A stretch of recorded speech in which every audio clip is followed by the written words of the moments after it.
Welcome to Energy Stew. This is Peter Roth, your host. And I'd like to ask you, what's your story? I'll bet you have lots of them, actually. And what are stories about? Why do we have so many stories? Why do we live a life with so many stories? Let's look at this journey we're on, why we're on it, what it all means. Who are we anyway? To be here, what does it represent? How come we're not just stones or rocks or clouds? So to help us understand this better is a return of a wonderful guest that we've had recently and even some years ago, the author of Deep Spirit, Cracking the Noetic Code, Christian de Quincey. Christian, welcome to Energy Stew. Hi, Peter. It's good to be back. Good to see you again. So I'd like to ask you about these stories, because in your book, I read, the world is not made of atoms. It's made of stories. So what does that mean? Great question to start with. By the way, I don't think that phrase originated with me. I remember hearing that somewhere many, many years ago, but I can't remember the source. But you liked it enough to put it in your book. Exactly. It stuck with me because it made a lot of sense. Now, I should point out that I'm not denying that atoms exist. Of course they do. Right. Although there are some scientists who even question that because they're not empirically observable. But the physical world is made of atoms, but the physical world isn't the physical world as understood by modern science. In other words, it's just made up of dead, insentient matter and energy. The physical world is made up of sentient energy, energy that tingles with awareness, with feeling and intention.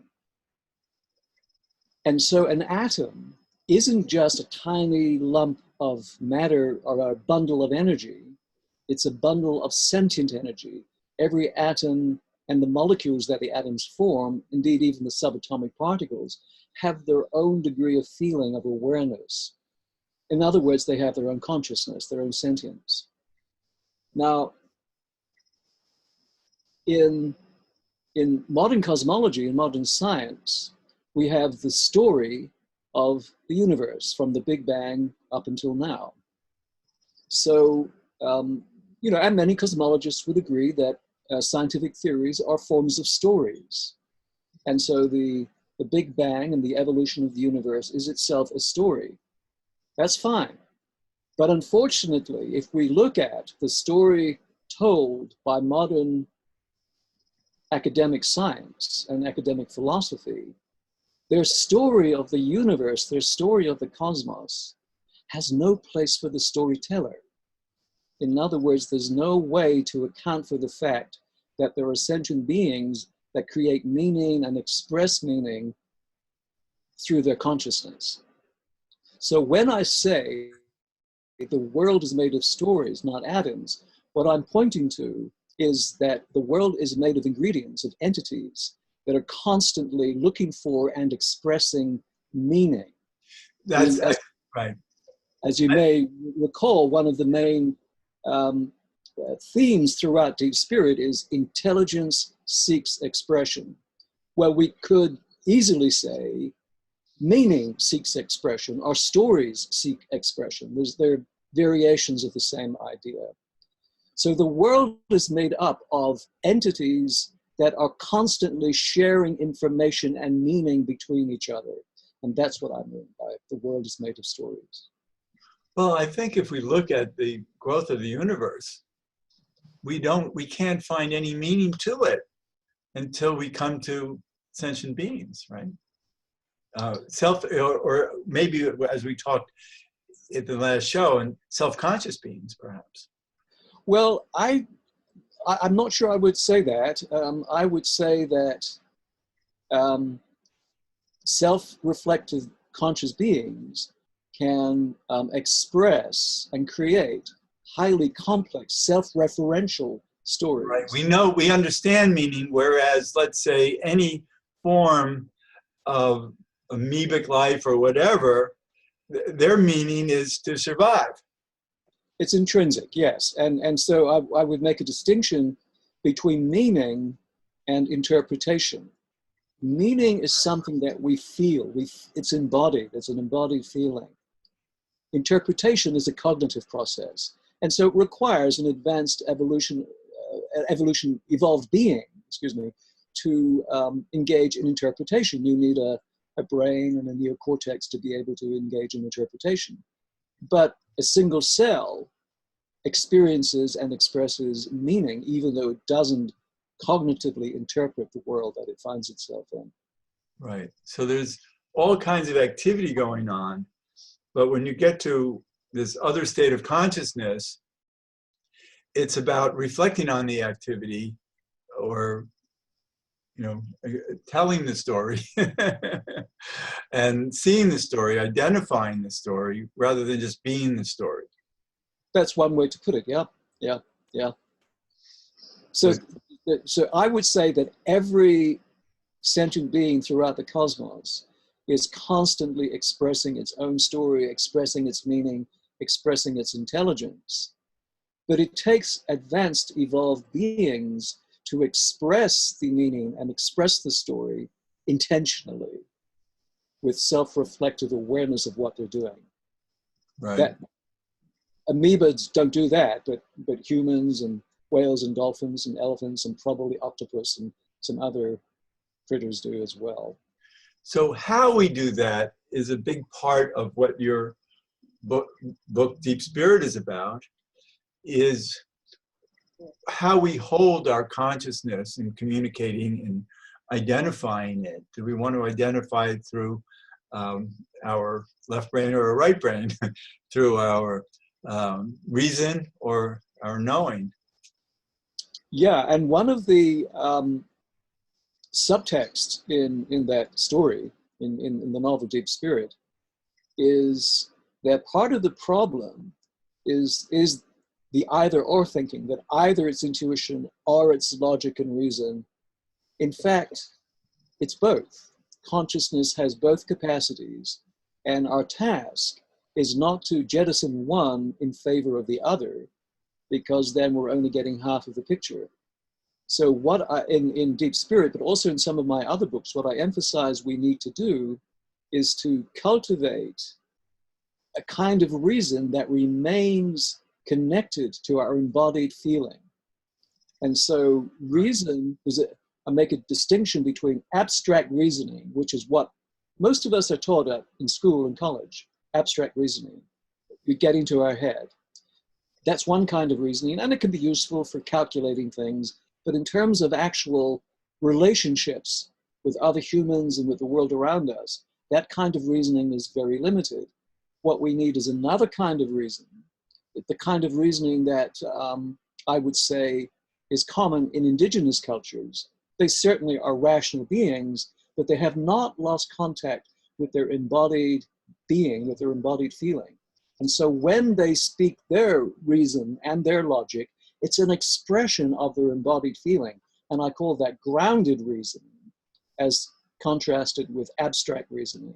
And so what really we're aiming for in the book Deep Spirit is to elevate an awareness of the difference between abstract reasoning and embodied, grounded reasoning, where feeling and thinking are supporting each other. They're not at odds with each other, as they tend to be in society. And this might be how this new integral philosophy is understood, because we're coming into an age it's called integral, so that's integrating these two aspects. Yeah, that is one way of understanding integral perspectives. Right. And the idea of integral is that both retain their own identity. And this, you may remember, is also a theme within Deep Spirit. They retain their own identity, but they do so without attempting to dominate the other. So unfortunately, for reasons that I go into I touch on in Deep Spirit, but go into in greater detail in one of my other books, Radical Knowing, is that we aren't as aware as we need to be of the difference between reason that is, and language that's an expression of our embodied feeling, which is what connects us to the world around us, and the separative, abstract reasoning that we are trained to engage in school and college and in business. So we need to blend the two together without losing their identity. And that's one of the meanings of integral. It doesn't leave anything out, and it transitions from either or thinking to both and thinking. And I think that's the war that's going on in politics even right now, is that the reason why there's so much deception is the overuse of the abstract reason and putting everything into words that are that can be so deceptive because they don't integrate the deeper inner core of meaning that we need to hold in our hearts to be able to make the right choices. well, right, and that brings up another point, that the problem we see currently in Washington, in politics, raises the difference between reason that is distorted by emotion and reason that is clarified by feeling. Now, let me say a little bit more what I mean by that. Yeah, that's important. Yeah. That if we look at what's going on in Washington, we see that people are highly emotional about their dogmas and their biases and their policies and so on. Which and have to do with that left brain reason. Well, it has a lot to do with also emotional attachment. Right, to it, yes. And to the degree that these people are not emotionally mature, Right. their reason, their emotions distort their reasoning. And so we have people like the commander-in-chief, I have difficulty pronouncing his name, who speaks incoherently and apparently thinks incoherently because he's riddled by suppressed emotions. And so he's very, very illogical, very, very irrational, and is contaminating the processes around him. Now, that's very different from somebody who is expressing their reasoning as with an awareness that their reasoning is an expression of the feelings in their bodies. Intelligent feelings.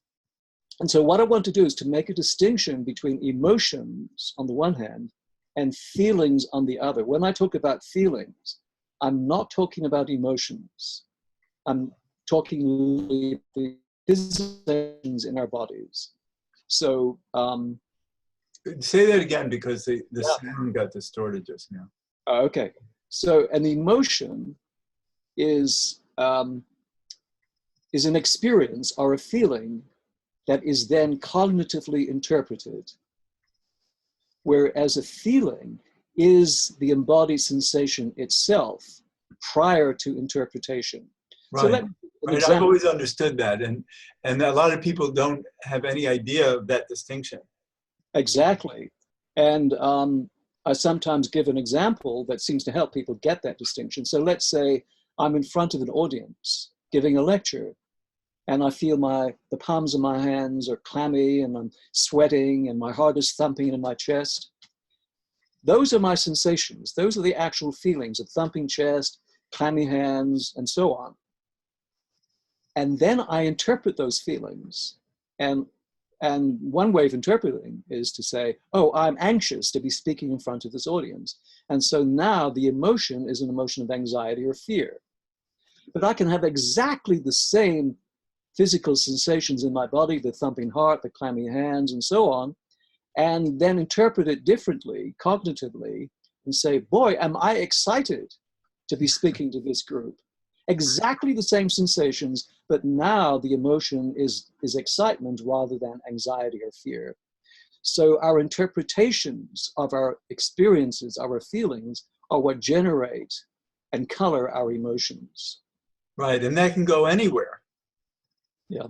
And be very confusing. And so what we want to do is to identify and enhance that the sense of feelings that people have so they can work with them better. Otherwise, they get lost in the emotion. Exactly. Yeah. Yeah. Yeah. The part of certainly somatic psychotherapy, for example, focuses on increasing awareness of our embodied being. So what's going on in our bodies, to pay attention to those feelings. And as we direct our awareness and attention to our actual embodied sensations, to our feelings, a kind of psychic alchemy begins to take place, and, Right. and things shift and transform. But what's very important is for people to understand the nature of consciousness as not about thinking. It's about awareness that is much more holistic in terms of our body sensations, our the energies that we feel from other people, you know, and create empathy. I think that's probably the source of empathy, is feelings rather than emotions. It is. Yeah, I agree. Yeah. So the idea of working with consciousness, and that's your specialty, is really understanding the whole human process. Yeah, except I expand it. I get very concerned when the focus is just on human consciousness. Human consciousness is just one manifestation of consciousness. All species, all sentient beings have consciousnness and awareness. And so that's why you have dolphins in your Deep Spirit book. Yeah. So I really think we as a society, as a civilization, need to rethink and minimize our tendency to focus exclusively on human concerns. I mean, it's understandable, but I think it is also blinding us from how we are related to and dependent on the rest of the world around us. Right. It's creating clarity about how conscious everything else is beyond the human spirit. Exactly. Yeah. And yeah. how conscious birds are, and squirrels and horses. Yes. And so we look at most indigenous peoples and their traditions who have maintained that embodied awareness and relationship to the consciousness of the world around them, other animals and the plants, and even the stones and the lakes and the rivers and the rocks and the trees and so on. They haven't lost that connection, whereas it's been brainwashed out of us, educated out of us in the modern westernized world. Right, and your book really explains that a lot. But what's interesting is that you have a subtitle, Cracking the Noetic Code. And a lot of people don't understand what noetic means versus, for instance, genetic. Right, right. So I think it's important to understand that what you're relating to now, talking about all of life form, and relating to it through consciousness, has to do with noetic experience, right? Right. So whereas genetics are aware of the thoughts about the physiological body, our physical aspect, noetics inform us about the quality and dynamics of our consciousness. And so we could say that genetics educate us, our genes program us for growth. Our NEMS, N-E-M-E-S, our noetic units, program us or direct us for transformation. So genes program us for physiological, biological growth. Noetic means program us for transformation. Soul growth. for soul growth is one way to put it. Exactly. Yeah. Yeah. But soul growth has to do with that identification of the souls of all of life form. Like animals all have souls. And what do we know about them? Well, you know, certainly pet owners know a lot about the souls of their pets. Right. That's one introduction to it. Mm-hmm. But, you know, what about all the wildlife around us and how Yeah, complex that is? that raises another really interesting issue. That yes, we have our own sense of identity, but unless we really pay deep attention to what's going on, we tend to assume that our identity is something separate and distinct from the identities of all the other people and all the other animals around us. What I'm proposing in my work, including in Deep Spirit, but also in my other more academic books, is that who we are, our identity, is formed by the entire universe around us. That, in other words, our own sense of consciousness is not ours. It's just as our embodied material is borrowed from the world around us, our consciousness is borrowed from the cosmos around us as an expression of cosmic consciousness. And I think this is one of the core teachings of most psycho-spiritual traditions, is that we need to let go of this sense of our own individual isolated identity and realize that who we are is not ours exclusively, that it's a contribution from our relationships with the rest of the world around us. Right, and that gets very deep into how we hold the consciousness through our thought process, because true, pure consciousness is just being awake. And the awakeness is universal. It's whole. It's we don't know that our awakeness is separate from the awakeness of anything else that exists. But we're seeing it through our own experience. Right. But how we interpret it then can be very self-limiting. Yeah. Yeah. Interpretations, almost by definition, are limiting because they involve distinctions and separations. So interpretations, if you like, are a form of analysis, and that leads to separation.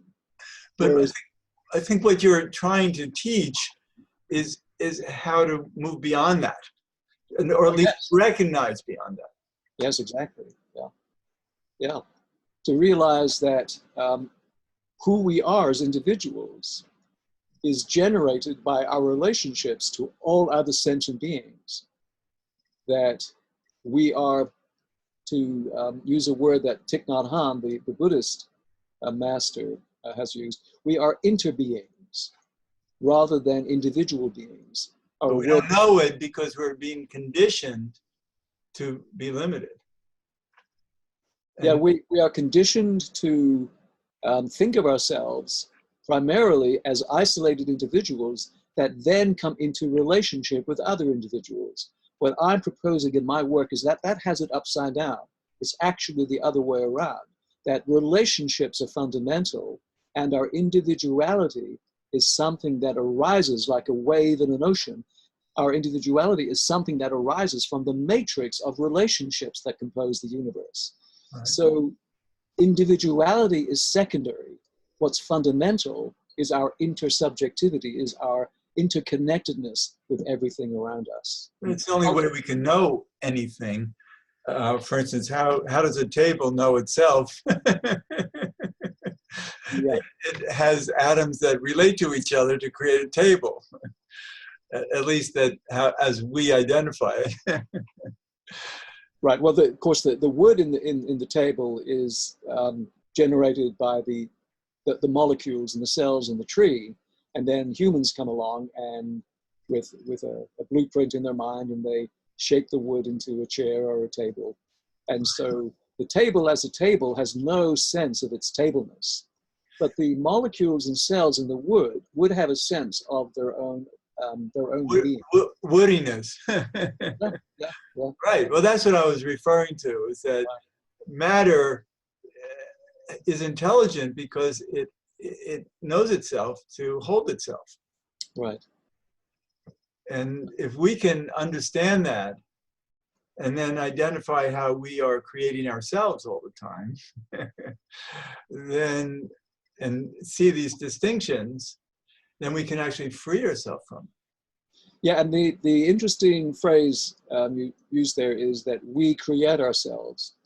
In a sense, that is true, but it may be true, I don't know exactly how you meant it, but it may be true in a different way. It's not, the we is not us as individuals creating ourselves. The we is the collective. That helps create us by relationship. Exactly. Yeah. Yeah. Great. Yeah. Yeah. Well, we're getting to the end of the show. It really did go by very quick again. And I'm sure that there'll be more that we can talk about in the future. So I really am glad to have these deep communications with you, because it's expanding my consciousness to talk with you.